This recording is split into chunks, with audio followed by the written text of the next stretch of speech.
A very good evening. My name's Callum, call sign M0MCX. And if you're new to the channel, welcome. I just want to introduce a type of person that you might hear on the bands every now and again, commonly known as the band police. Very well-meaning individuals, extremely valuable, and normally extremely senior in the hobby. They've been doing it for years. They probably know better than you. That's the thing. They'll have great stations, often valve equipment with long wires. Okay, very long wires. Some cases, extremely long wires. And the other thing about band police that you'll find is they don't need call signs. Now, these gracious individuals restrict their activities. They don't call CQ, things like that. They don't join in QSOs.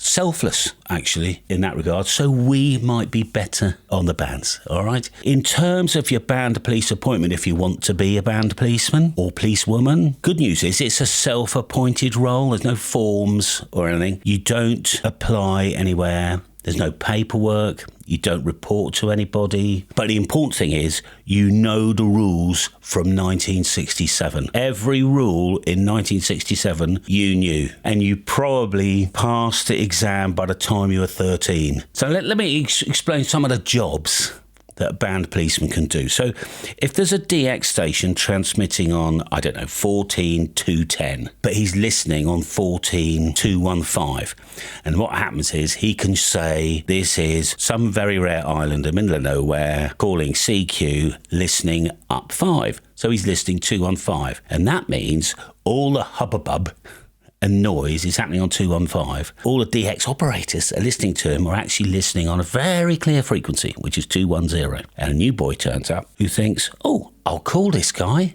as he's hardly got a pile-up. I'll call him on 210. So he calls him on 210. Now, a band policeman should immediately come straight in, normally with at least 2.5 to 5,000 watts, shouting, up 5. Up 5! Up 5! That's the important thing.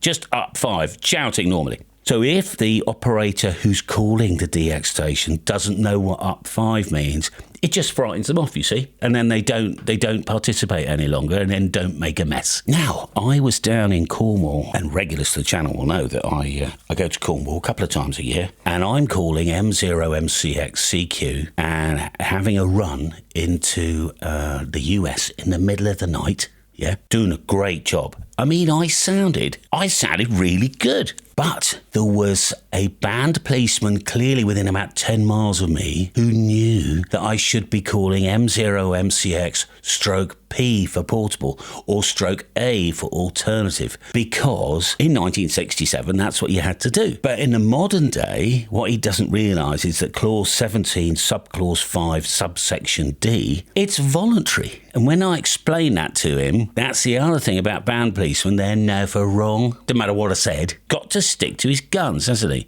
Because after all, if we're going to operate in 1967, we might as well have the rules from 1967, eh? It might have been the same guy, actually, but I remember being on a frequency and someone dropped in on that frequency with their friend. Maybe they'd just come from another frequency. I'll see you on 71625. Bang, and all of a sudden there's 2 Italians or a couple of Russians. Well, this band policeman, he was exceptional, telling them that the frequency was in use. Because I can't do that myself, you see. I'm not qualified to be able to say the frequencies in use. So, but the band police, they did a really good job on that. A couple other minor things that, if you're interested in being a band policeman, is that correcting mistakes. Okay, so for instance, if you hear a couple of guys talking about using a tuner on coax to tune a multi-band loop, for instance, you should immediately come in on the side. Again, not saying a call sign, for God's sake. Right? Don't start telling people who you are or anything, you know, and saying they got it wrong. And explain you need a 4-to-1 balance for that to go multi-band. And if it's a single band, you can go with a coax stop. Okay, and then drop out again and just leave them in shock. But the reality is, that's not a very good example, because in the main, a good band policeman should make sure that nobody ever uses coax ever again and should only ever use balance feeder. Now, just got a couple of notes here to wrap up with. I call it the 4 U's, okay? The 4 U's, the benefits of not joining the band police now. You're free to call CQ. The trouble is, you see, band police don't call CQ in case people hear the call sign and then recognise the voice one day and put the 2 and 2 together. Hey, the second U is you can join in conversations, tell people who you are and your name, give your real locator and your real call sign. That's the second U. It's really important. It frees you up, which is the third U.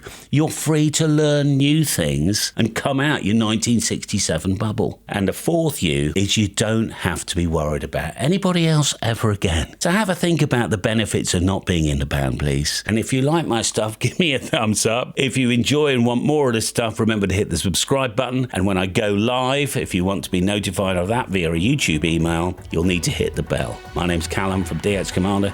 Enjoy your radio. All the best now.